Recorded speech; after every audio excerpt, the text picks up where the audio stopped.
Hello and welcome into another edition of That So Dolphins Talk. I'm myself, Johnny Bake Show, and the co-pilot Trigger Trey Proctor. The Fins season is over. There is nothing good to talk about in the game. It's all to talk about what happened after the game. So if you're new here, make sure you subscribe to the channel. It's the best way to help us grow. And when we grow, you're going to get more content. So that's why you got to hit the subscribe button now. So I guess we'll just kick it off here with we'll get to Grier. I think we're going to get to Grier and McDaniel later, but for now, like this Tyreek situation, the potential Jalen Ramsey situation that happened this morning. Well, I think I thought it was kind of ironic that I've been saying here for weeks that you got to trade Tyreek in the offseason. He's been hinting at it, and we are now here at the point where you've got to trade Tyreek. Yeah, I've we've kind of known the season's been over since Tua got hurt and missed those 4 games. Yeah. Like, obviously in the back of our mind, we're like rooting for our team to win, but like we had to be realistic. It's weirdly a relief to get this season over with because it was like exhausting mentally because it felt like um everyone saw what the problem was with the offense and no one made any changes. Like Mike didn't make any changes with his play calling. So all that's really, really frustrating. And Tyreek and Jalen, well, let's start with Tyreek first. Him him quitting on the team yesterday, I don't give two fucks about that. Let me tell you why. This is a business, okay? And we should operate a football team like a business. This isn't like old school college from like the early 2000s. College is a business now too. This isn't like your local high school trying to rally around like a group of individuals. All these dudes are showing up to go to work just like everyone else does.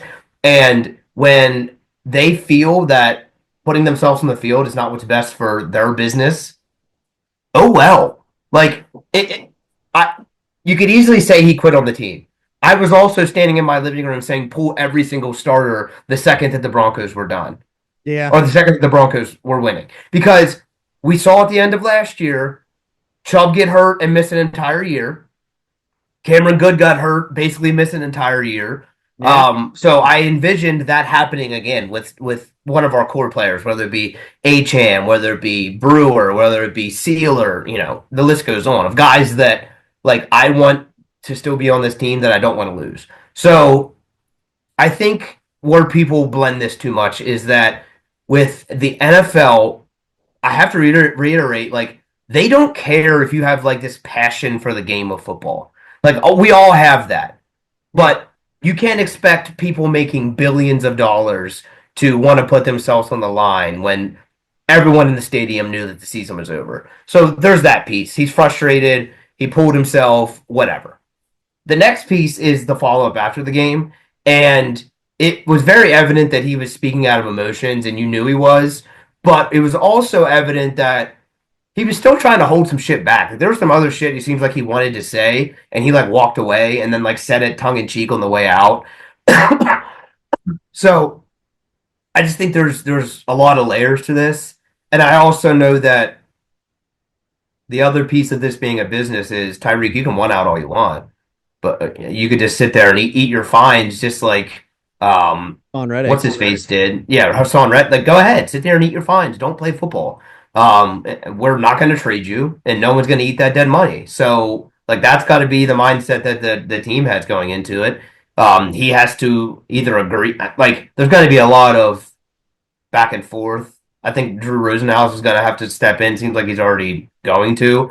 There's no way he's happy with that conversation, right? No. Like, Yeah, it's really interesting because I was, we were talking in the group chat, and Coach Fudge, who's joined us here last season, he was mentioning about like, listen, he's dead money now. You can't restructure that. I thought you could just restructure it. I was just thinking that there was flexibility to restructure, but like you're right, like he is dead money now, and that is what we knew going in, that this contract was awful, that it was going to be really hard to move him when as he got older, And we didn't really care at the time because it was Tyreek Hill. And we figured that, I mean, like, who cares? It's Tyreek Hill. So I didn't care. I still don't have a problem with contract. I really don't. Like, I think I would have done the same thing 10 times over. I would have made the trade 10 times over. Like, all we've ever asked for is our teams to take a shot and try to win a football game and try to win a Super Bowl. And they went full court press and tried to take a shot.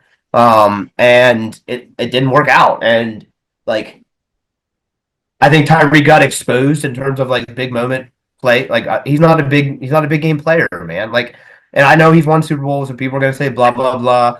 I don't even know what his stats are in those Super Bowls. I think that would be interesting. mhm, Like if you go back to Chiefs big games, like how much is it Tyreek and how much is it everyone else? But still a great player. It's going to suck if we lose him. I'd like for him to be able to, you know, suck up his pride and apologize for his comments after the game. Like I think again he was speaking out of emotions. I think McDaniel did the right thing too at the podium. Said I'm not like every coach has the 24-hour rule. Like the game's over. Let me go home and sleep on it. We'll wake up this morning and kind of figure out what the next steps are. But him not being active on Twitter this morning is interesting. he did say something. He said roll through because I guess he's working at his store. He said roll through to the mall right Uh, now. So he's already so he's already back and working at the store for Soul Runner. So whatever.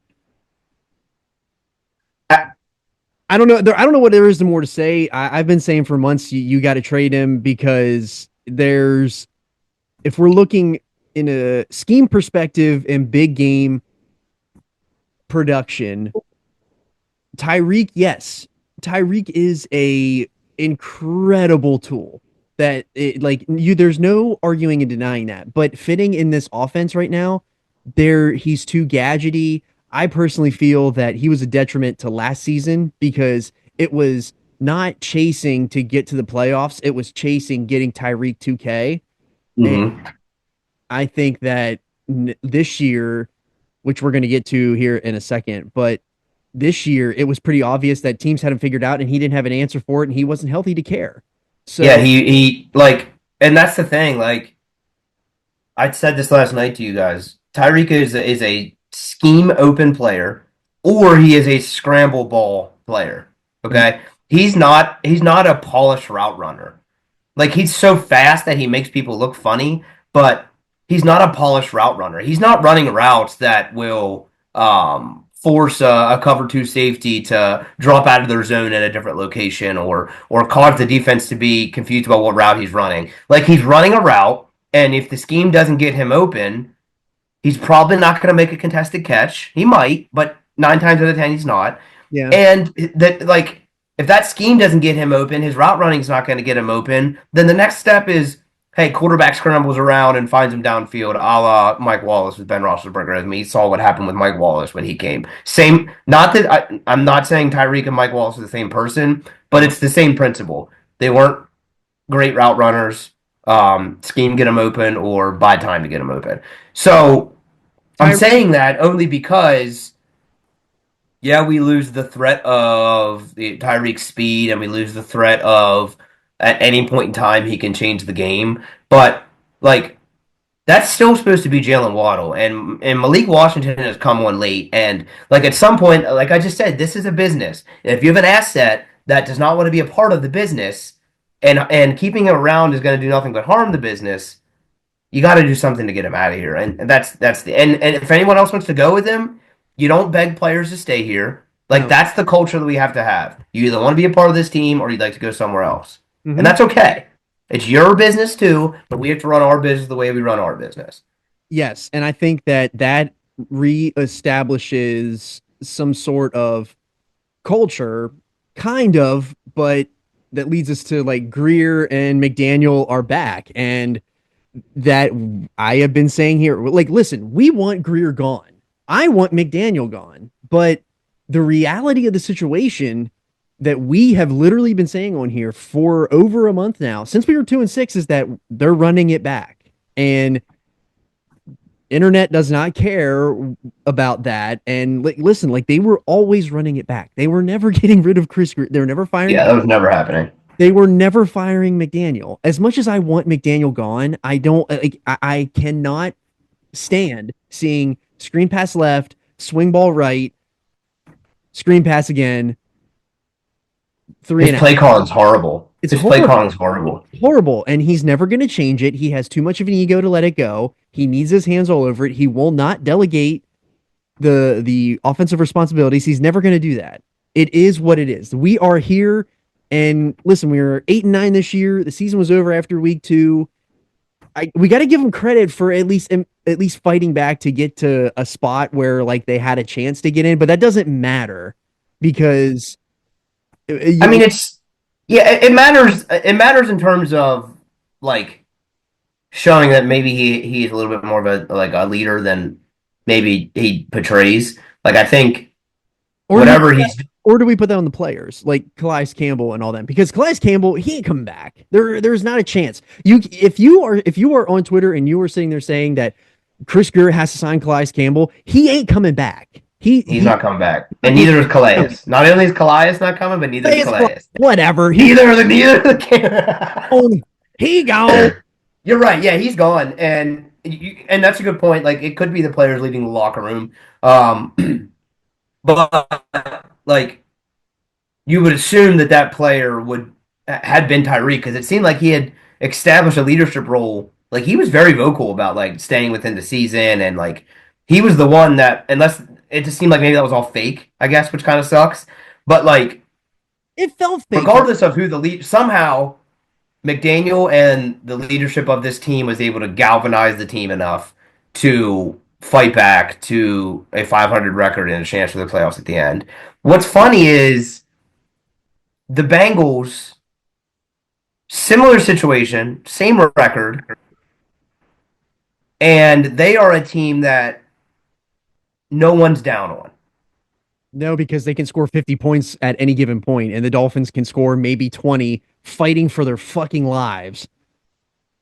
Yeah, I mean, I get that they can score points, but still, like, they're clearly a dumpster. Like, they're not. You don't. Like, Joe Burrow had an MVP season, and you're not in the playoffs. Is that not on the? Is that not on Zach Taylor, the head coach, for allowing it to happen? Like, how do you continue to allow the defense to be the problem? I don't know. That's kind of what I'm thinking. Like, I think the Dolphins have a stigma because they've operated dysfunctional, like you said last night. Dysfunctional teams will stay dysfunctional, and that's kind of what has been happening. But I'm trying to tie this to the Lions and Dan Campbell's like first 2 years. He was like horrible, and they absolutely could have gotten rid of him. And Sheila Fordham came out and backed him and allowed him to, maybe feel a little bit more comfortable in his role, and he's continued to develop. And now they're, a Super Bowl contender. Not saying that's what's going to happen with the Dolphins by any means. We've seen through the past history that it's not probably going to happen, but I agree that I don't think firing either of those two would have been the right move because of what we stated earlier. It's a package deal. Yeah, yeah, And I don't think they're ready to move from McDaniel. I think they're actually ready to move from Grier. I think they could be okay with that, but I don't think they want to move from McDaniel, and they know that it's a package deal. And we're gonna find out through our deep dive of Grier that we're going to do, which we'll talk about. Is Grier the issue? Like, maybe, but is it a bunch of compounding factors coming together that are causing this team to continue to be dysfunctional? Yeah. So Trey just brought up a really good point. We're going to be looking at each year of Chris Grier's tenure. And that's what we're going to kind of do to get us through the playoffs here and into the draft cycle is that you can sit here and say that Chris Grier's been in the building for 20 years, but he has not been making GM decisions until 2019. So what we're going to do is we're going to highlight each episode is going to be what we did in 2019. What did we do in 2020? Next episode, 2021. Like we're going to look and see, like, is it specifically Grier's fault? Like, there's a reason. I think that, kind of we like to put a spotlight on Liam Eichenberg and Noah Igbenogany and Julian Hill and like how awful and like letting Robert Hunt go. But like he still made like really good picks. He just doesn't retain them. And if he retained them, what would we look like? So that's kind of like our off-season trajectory here on That's So Dolphins Talk. And because we feel that number one, I feel like this is the last dance. 2025, this is the last dance. This is what it was always meant to be. Like this is the last run with probably McDaniel. This is the last run with Grier, last run with Tua, because everybody knows that Tua, there is an out in his contract after this next year. And if they don't do anything, He it's gets hurt again. yeah. And I think that, we were reminded last night by, and this is dolphinstalk.com. I need to, give a huge shout out and thank you to you guys because this was so important that I forgot about this. Literally at the beginning of the season, Cameron Wolf told us that the Dolphins were looking at this season as a transitional year or a reset season. And it was rough. It was rough to get through. And look, if you have hindsight looking back at that now, that's exactly what this year was. Yeah. They told you. They told us. They told us we didn't believe them. But I Everyone don't know. Transition to what? I think it was a transitional year for like money and players, and because we have more players in free agency than we have signed to the team next year. Yeah. Which So again, that'll be another thing we'll get to as well. Like we're gonna dive into that, but like in the future, obviously. But like so what? I know but that tells me that this should have been the year for losing that many players, not the transition year. okay, I see But what the only thing that I can think of is by transition year, it's our core's locked up. We know certain players are leaving. Mhm. We surrounded our core with players we thought would give us a Super Bowl trajectory. That hasn't worked. Let's transition to some more surrounding players still around the core. And the core being, I thought Tyreek, but the core now being Tua, Jalen, Zach Sealer, Jalen Phillips, I Achan, Waddle, those guys. I Right? So that's our core. And the pieces that they put around them, the Jordan Poyers, the Kendall Fullers, the oh, um, Campbell, Jordan Brooks, great core player. oh, Like I okay. yes, I think those are like that's what I guess they meant by transition year. So hopefully like we have a lot of 30 somethings that are going to move off of this team probably. And obviously our cap situation looks weird awful, but everyone knows that cap gets figured out. Like cap's not a real number. We're going to do what we have to do Yeah. to get people in the building if we want them. But the problem is that all blows up when your $30 million wide receiver gets on an interview and says, "Hey, I'm done with the team." So that kind of has to be the first thing. Like we got to fix that. We got to fix that first. Yes. And if that is he's gone and he's got a couple players who want to go with him, I mean, it sucks if Jalen Ramsey doesn't want to be here. He's got to go. Yep. Can't And have him on the team. And if you are sitting here thinking that the Dolphins are going to get what they paid for him, like Devontae Adams got a third round pick, Stephon Diggs got a second round pick. Like we are getting a second round pick at best. I would be happy to Yeah. get a second round pick for Tyreek. If somebody Yeah. went first out there, I say you don't even think twice. You just send it. Yep. Like if the Bears call and they want Tyreek, send him away. If the Chargers call, they want to give us a first, send it away. I don't even care. Now that might look really now some of you, might be rage facing hearing that, because then you get Tyreek paired with Herbert. You're like, oh my God, that's what we should have had in the first place. But listen, they told us from the beginning that this was a transitional year, a reset year, and I think they meant it from a roster standpoint that like we had to get the core locked in, and now this is the core moving forward. And like, listen, we got a lot of there are some talented players that are on the rookie deals. Achan's on a rookie deal. Chop Robinson is on a rookie deal. Jalen Phillips still on a rookie deal. Still on a rookie deal. He's probably going to get extended.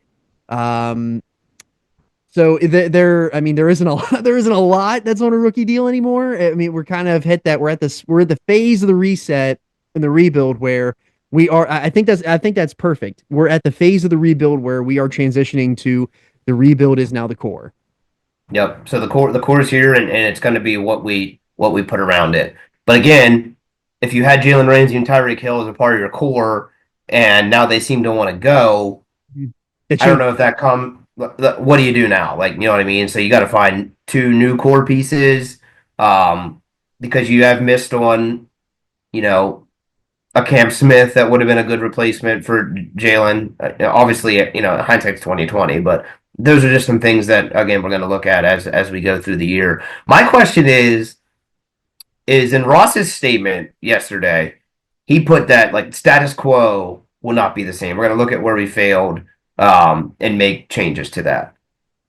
I think that goes to like operational, like we need to, where are we constantly failing over and over and over again, and like, because that's personally what I think when you say But that. is there a shot that he walks in and tells McDaniel, or Marino tells him, or someone tells him, I'm blowing up Dan Marino too. Dude, where like have an input, man. You know what I mean? Like you're at every game sitting up there with a chaw in. Say something about like what you want this team to be. Where what power Does you should have more power than anyone in the building. is Dan just a figurehead, or does he actually have input? I don't know, I because can't imagine he would just be he would just show up like he's made enough money. He doesn't have to travel to New York on a January 5th, Sunday evening. Like he could just chill at home in Miami. So I think he's definitely involved with the team. I just don't like and probably making decisions. I just don't know what to what level. But like what I'm getting at is I think the whole set like Ross needs to have the ability to walk into McDaniel and say, you got to give up play calling. You can develop the offense. I have no problem with you developing this offense. I think you can develop a good offense. But for whatever reason, on Sundays, you like lose the ability to call a good game, or you don't really have the ability to do that, right? And like whether that means we get a seasoned play caller in here that can fit with McDaniel's scheme to call the plays, or what that is. Like I don't know if that's a change that they're looking at, but like if you're keeping Grier and McDaniel, which they clearly are, that has to at least be looked at. Mhm. And he'll be asking, and who knows, McDaniel has said multiple times, if it's not working, we'll revisit it. It's not working. Like your offense has not worked. Yeah, it hasn't worked for 2 years. So I don't know how he can look in the mirror and like say to himself that the offense isn't the problem, because it is. Yeah, I know, I agree. Yeah, and then just reporting that came out about an hour ago. So we're recording this at like 11 on Monday morning. Great snow day, by the way. Uh, Mm-hmm. that the Bears, they requested to, and we got this yesterday before the game, that the Bears are doing their deep dive homework on Anthony Weaver, and I think that is probably the worst part for this football team. Outside of losing Tyreek and Jalen, there has not been continuity on the off or on the defensive side of the football for going on 4 straight years now. If we lose Anthony Weaver, that'll be four defensive coordinators, four different defenses in 4 years. That's not how you build a championship football team. You can't change your scheme 4 times in 4 years. It just no player is ever comfortable in the defense. That's why it takes the Dolphins until week 13 to figure out what they're doing on defense, and then the last 5 weeks of the season, we're either locked down, we look really good, and then we shit our pants because we're either out of the playoffs or whatever. But I think that's probably the worst case scenario. That Is would be such a mistake. He's not ready to be a head coach yet. I mean, yeah, I mean, but I guess that the other thing that I read too is that Robert Sala would slip right into the defensive coordinator role. Yeah, which I'm cool with that too. I'm cool with that, but I don't believe it. I also don't. I would like if it's Saul or Weaver, I prefer to keep Weaver I would solely because of the continuity piece. But like Weaver, has something. He's got something. yeah, he has something, but I don't think, and that I don't think that's real. Like I think the Bears might be kind of posturing a little bit, because why would they bring in another defensive head coach to when you have a first round star quarterback that you're trying to mold? Unless Weaver's Like going to. if I'm the Bears, it's Ben Johnson or bust. I mean, I don't. Yeah, yeah. I mean, they're requesting everyone's getting requested from the Lions today to go do an interview. So that's. Sure. But I mean, I don't know. So I mean, I'm hoping, and I also hope that Weaver can look in the mirror and realize that he's not ready to be like. Same thing with McDaniel. McDaniel wasn't ready to be head coach. He's literally learning on the fly. Yeah, and we're now Think here. about it. He's never called an NFL game. as in terms of an offensive play caller. He didn't call the game in San Fran when he was there. I mean, he kind of. I mean, if you look, I mean, I guess not. I mean, Shanahan called the offense, but he had input and all that. So, I mean, yeah. Yeah. I agree. So he's a first time head coach and probably really realistically a first time play caller. Realistically, yeah. And that's what we like. So, which again goes back to me saying you've got to realize as a leader of an organization that I think that as much as you're saying, like I look back at some plays yesterday, and I think it's just straight up personnel too. Like these, you can call plays and they can be the right call, but if there's no execution on the field, it doesn't matter. Like you just have Julian Hill whiffing on blocks. God, I know Armstead looked 1,000 years old yesterday. That's another problem. We're going to need a left tackle. No, we're good. Patrick Paul fit in there fine. Well, I mean, I guess that's true. Go with Paul and Jackson coming back. I think I'm good with that. We need two guards. I don't know what Isaiah Wynn. I mean, Isaiah Wynn's looked good since he's come back. So maybe like he's another stopgap. We'll get into all that. Like I think this team has a deep. There's I just want to know what conversation we're having if Tua doesn't get hurt, man. Yeah, I agree. So, but yeah, to wrap up here, the Dolphins are locked into the 13th pick in the draft. Kind of looking at some mock drafts. Kind of look, the Cowboys are right in front of us. They're probably going to take a running back. Yeah, I think they'll take Genty. Yeah. So I think that I mean, if we've got to look at Malachi Stark's safety is like first on my deep dive list because I think that's a big need. And then like I don't know what the guard talent looks like in this. If it's something where we have. So from what I saw is that we're going to take that Ohio State tackle that got hurt towards ACL and slip him into a guard spot to start. So that's what I saw first. That's all I saw. So like naturally we're just going to draft an injured guy. That fits the mold. We're gonna get into that, but yeah. So I think that leads us kind of perfectly into next week. So that's what we're going to be doing. We're going to be doing deep dives on what is it really Chris Grier or is it just poor down bad luck by the Dolphins? Because yeah. So what we're going to do is next week's episode is going to be. So we know Chris Grier took GM as 2016. He started making decision-making power. Having decision-making power in 2019 because of Tannenbaum. So Tannenbaum. So I get him and Ireland mixed up every time. So we're gonna look at the team he was handed at the end of 2018. So the season's over. Grier's taking over. Here's your team. Cap situation. Every free agency decision, every trade, and every draft pick. Year by year, so we'll start in 2019. And then we're going to look at, like, we made this decision to draft this player, a couple guys that were drafted after him, potentials. Obviously, again, benefit of hindsight's nice, but it's easy for us to sit here and do that. So that's not going to carry a ton of weight, in my opinion.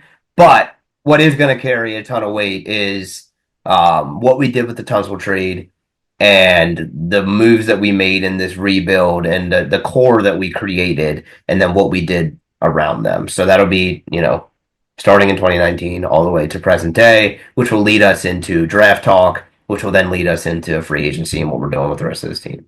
Correct. Yeah. And I think that, leaving off with like one final point is that Chris Grier has shown since he took over in 2019 that he doesn't take what the team needs. He takes best available. So with that, if there is an edge rusher there that they love, they're taking them. We're gonna have 19 edge rushers. We're gonna run the 6-2-2 is what we're gonna run basically. Oh my god. Yeah.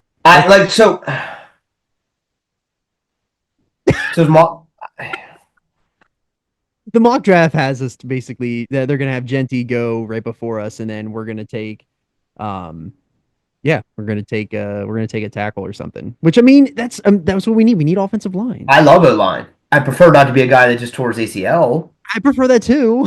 There's got to be is that not like But if we trade Tyreek, I think we got to be looking at something like Emeka Ibuka if he's there, or a Luther Burden if he's there. Um, I want nothing to do with another receiver. I'm just telling you right now. I know. Or Mike Evans at free agency. I'm just saying. I would take, yeah, love me some Mike Evans in free agent. Come on down. Ain't it far trip? Tampa, Miami. There's still ain't no state income tax. Come on now. Go crossways. Just go crossway. Get to cross breeze. Listen to me though. One thing I do want to think about is don't forget we have Taj Washington, who was kind of high on during the draft, who got hurt in training camp. Yeah, I'm sure. I'm ready to cut ties with Eric Ezukama. Get out of here. See you later, brother. Yeah, that experiment's over. Yeah, Liam Eichenberg.